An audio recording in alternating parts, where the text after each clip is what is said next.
here in Washington. Former special counsel Jack Smith is testifying behind closed doors to a GOP-led committee investigating his investigation of Donald Trump during his time out of power. Smith is rejecting President Trump's allegations that he was out to get him. In his opening statement obtained by CNN, Smith said, quote, "The basis for those charges rests entirely with President Trump and his actions."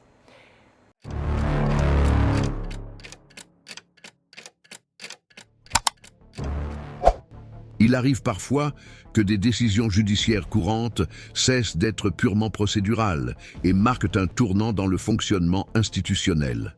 Dans certains cas, ce n'est ni le montant en jeu ni l'issue immédiate qui retient l'attention, mais le type de réponse que le système décide d'apporter.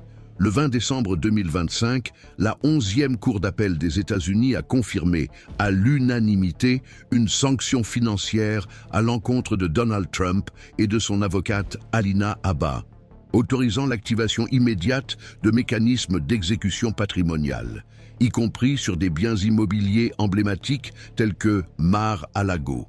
L'ordonnance judiciaire, valable sur tout le territoire national, met fin à la procédure d'appel engagée après le rejet d'une action intentée par Trump en 2022 et ouvre la voie à des mesures telles que les saisies, les blocages bancaires et l'interception des revenus.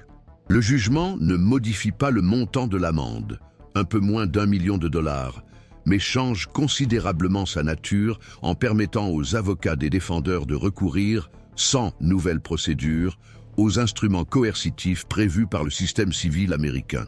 L'impact de cet épisode ne s'est pas limité au résultat immédiat du vote. L'affaire initiale avait été classée sans suite par un juge de district de Floride. Il l'avait qualifiée de juridiquement infondée et politiquement motivée. L'action, fondée sur la loi RICO, alléguait que Hillary Clinton, le Parti démocrate, d'anciens agents du FBI et d'autres personnalités publiques avaient conspiré pour fabriquer un récit de collusion russe lors des élections de 2016. La Cour a estimé que l'argumentation était sans fondement factuel, inappropriée au regard de la législation invoquée et s'inscrivait dans un schéma de litiges abusifs à des fins médiatiques. C'est cette interprétation qui a motivé la décision d'appliquer une sanction exemplaire destinée à dissuader l'utilisation instrumentale du pouvoir judiciaire comme outil de combat. Avec la validation de l'instance supérieure, cette interprétation devient contraignante pour l'affaire et produit des effets concrets sur le patrimoine du président. La singularité de la décision réside dans le type de mesure autorisée. Désormais, les avocats des parties gagnantes pourront enregistrer des charges réelles sur les biens de Trump et de son avocate, dans toute juridiction où ils détiennent des actifs. Cela inclut la possibilité de présenter des certificats de jugement au registre foncier, afin d'inscrire des hypothèques empêchant la vente, le refinancement ou le transfert de propriété jusqu'à ce que la dette soit entièrement remboursée. Il sera également possible de demander le blocage de comptes bancaires, l'interception des loyers versés aux entreprises du groupe Trump et la notification aux tiers ayant des engagements financiers avec le président. Ces outils transforment une décision judiciaire en un processus actif de contrainte patrimoniale, conférant à l'amende un pouvoir de déstabilisation opérationnelle qui va au-delà de la valeur numérique de la sanction. Bien que le montant en soi soit inférieur à d'autres condamnations civiles auxquelles Trump est confronté, comme les affaires liées à Eugene Carroll ou à l'enquête pour fraude à New York, son importance juridique est distincte. Dans cet épisode, le pouvoir judiciaire réaffirme non seulement son autonomie face aux tentatives de litige politique, mais il le fait dans un tribunal qui abrite historiquement une composition majoritairement conservatrice, avec des juges nommés par des présidents républicains, y compris par Trump. L'unanimité de la décision suggère un alignement institutionnel autour de l'idée que le système judiciaire ne peut être transformé en une scène de dispute théâtrale sans conséquences juridiques. En mettant fin à la procédure d'appel et en autorisant l'exécution, la Cour déplace le débat du domaine rhétorique vers la sphère patrimoniale, où les effets sont mesurables et immédiatement perceptibles. Si ce type d'analyse vous aide à comprendre les implications institutionnelles de chaque affaire, vous pouvez vous abonner à la chaîne pour continuer à suivre l'actualité avec clarté, contexte et continuité. La décision de la 11e Cour d'appel a marqué un tournant dans les relations entre le pouvoir judiciaire et l'utilisation stratégique du système juridique par des personnalités publiques dans des contextes à forte exposition politique. En approuvant intégralement le jugement rendu par la juridiction inférieure, la Cour a non seulement confirmé les fondements juridiques de l'affaire, mais aussi réaffirmé la légitimité de la sanction appliquée sur la base de la doctrine du litige de mauvaise foi. Cette convergence entre les différents niveaux du pouvoir judiciaire revêt une importance encore plus grande, compte tenu du profil institutionnel des magistrats concernés, notamment des juges qui, tout au long de leur carrière, ont été associés à une interprétation conservatrice de la procédure régulière et de la liberté d'action de l'exécutif. Le soutien unanime à la sanction contre un président pour abus de procédure suggère un changement normatif dans la manière dont le système judiciaire américain comprend son propre rôle, face à des comportements qui instrumentalisent le litige comme une arme politique. C'est dans ce contexte qu'il devient nécessaire de revenir sur l'historique des décisions, impliquant l'utilisation de la loi RICO dans des litiges à motivation politique. Créée à l'origine dans les années 1970 pour lutter contre les organisations criminelles, la loi RICO a parfois été invoquée dans des litiges civils, mais rarement avec succès lorsqu'elle était appliquée à des affaires n'impliquant pas de structure criminelle consolidée. Les juristes spécialisés alertent depuis des années sur les risques de banalisation de cet instrument, en particulier lorsqu'il est utilisé pour attribuer des intentions criminelles à des adversaires idéologiques, sans fondement factuel solide. La tentative de Trump de qualifier ses opposants politiques de membres d'une organisation criminelle dans le cadre de la loi RICO a été interprétée par le tribunal comme un dépassement des limites légales et un précédent dangereux pour l'équilibre institutionnel entre la liberté d'expression et la responsabilité civile. En rejetant cette qualification, tant le juge de district que la Cour d'appel ont renforcé le rôle de la jurisprudence comme garde-fou contre les pratiques qui dénaturent la portée initiale des normes. À partir de là, la responsabilité solidaire imposée à Donald Trump et à son avocate Alina Habba prend une place centrale. L'adoption de ce modèle d'imputation, courant dans les affaires de dommages causés en coauteur, prend des contours inhabituels dans le milieu politico-judiciaire, car elle permet à l'un ou l'autre d'être tenu de payer l'intégralité du montant de l'amende. La décision institutionnalise une sorte d'avertissement à la communauté juridique, en particulier aux professionnels qui s'associent à des stratégies de litige à fort potentiel médiatique. La signature de pétitions sans fondement juridique solide peut entraîner un engagement patrimonial personnel, même lorsque la motivation initiale est défendue comme légitime ou idéologique. Cette mesure remet également en question les limites de la loyauté professionnelle entre le client et l'avocat dans les litiges à connotation politique, en introduisant un risque réel et immédiat de rupture du pacte fiduciaire, lorsque la relation procédurale se transforme en responsabilité pécuniaire conjointe. Cette convergence aide à comprendre pourquoi cet épisode a transcendé la valeur de la sanction imposée. La possibilité d'enregistrer des saisies et des blocages sur les actifs liés au président déclenche, dans la pratique, un conflit de priorité entre différentes parties créancières dans des procédures civiles parallèles. Cela devient particulièrement sensible dans le contexte actuel, où Trump fait face à une série de condamnations dans différentes instances, avec des amendes cumulées qui dépassent déjà les centaines de millions de dollars. La jurisprudence américaine établit qu'en cas de créanciers multiples détenant des titres exécutoires distincts, le premier à enregistrer la mesure a la priorité sur les autres. Ce système crée un environnement propice à l'accélération des litiges, dans lequel les avocats des parties gagnantes se voient contraints d'agir rapidement pour garantir l'accès aux actifs, avant qu'ils ne soient consommés par d'autres exécutions. Le jugement rendu dans l'affaire Clinton, en autorisant l'exécution immédiate, introduit un nouvel élément d'urgence dans ce scénario, poussant l'ensemble des créanciers à rechercher la priorité légale sur des biens qui se révèlent déjà rares face au volume des demandes. Dans ce contexte, les institutions financières, les notaires et les gestionnaires de patrimoine jouent désormais un rôle actif dans l'exécution des décisions judiciaires. Le système d'enregistrement public américain, décentralisé et lié aux juridictions locales, permet que chaque hypothèque soit documentée directement dans les comtés où les biens immobiliers sont situés. Cela signifie que l'équipe juridique d'Hillary Clinton et des autres défendeurs pourra agir de manière indépendante dans des États tels que New York, la Floride, l'Illinois, ou tout autre État où des biens au nom de Donald Trump ou des sociétés qu'il contrôle sont identifiés. La fragmentation géographique du patrimoine et la complexité de la structure sociétaire du groupe ajoutent des couches opérationnelles au processus d'exécution, obligeant les créanciers à une coordination minutieuse pour garantir l'efficacité des mesures.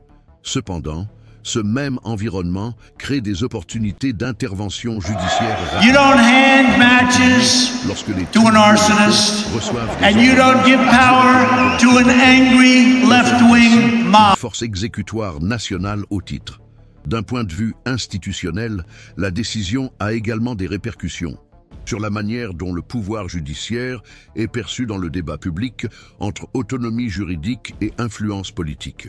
L'action de la 11e Cour d'appel indique que, du moins dans cet épisode, une interprétation auto-centrée de la fonction judiciaire, indépendante des alignements partisans, a prévalu. Cette position contraste avec la perception, souvent alimentée par certains secteurs de l'opinion publique, selon laquelle les cours supérieures seraient soumises à la logique de la loyauté politique. Le fait que la décision ait été unanime et souscrite par des juges issus de différents horizons renforce l'image de cohésion institutionnelle autour de la préservation des règles de procédure.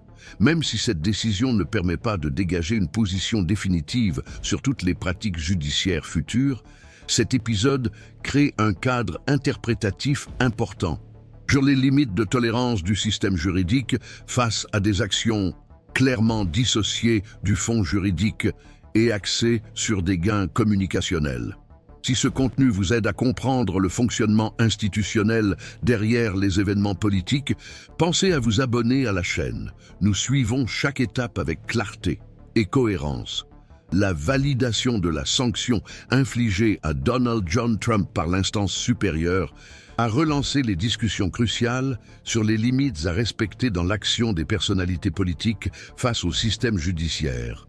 La Cour d'appel du 11e circuit a consolidé, par sa décision unanime, l'idée que les litiges de mauvaise foi, même lorsqu'ils sont menés par des personnalités publiques ayant un passé présidentiel, doivent recevoir le même traitement technique que celui réservé à tout citoyen. Selon les interprétations qui prédominent dans le milieu juridique, cette position renforce l'autonomie judiciaire, en réaffirmant que la justice ne peut être instrumentalisée comme une tribune pour les disputes électorales ou comme un moyen de projeter des récits politiques. Cependant, cette vision n'est pas unanime. Une partie importante des spécialistes en droit public a alerté sur la fragilité de la frontière entre la sanction des comportements abusifs et le risque de créer une jurisprudence ayant un effet inhibiteur sur le libre exercice du droit de pétition. On craint que, dans des environnements fortement polarisés, des mesures sévères puissent créer un précédent qui réduirait au silence des actions légitimes, simplement parce qu'elles sont politiquement chargées. Cette préoccupation est moins liée au contenu spécifique de la décision qu'à l'impact systémique qu'elle peut avoir sur la liberté juridique de contester les structures du pouvoir, en particulier lorsque ces litiges impliquent des acteurs de grande envergure. Un autre aspect, qui fait l'objet d'un débat intense, concerne l'application de mesures d'exécution patrimoniale à l'encontre de biens liés à un ancien président, toujours actif sur la scène électorale. Bien que la législation des États-Unis d'Amérique autorise l'exécution forcée dans de tels cas, la valeur symbolique de propriétés telles que Mar-a-Lago introduit une couche de complexité qui transcende l'aspect purement juridique.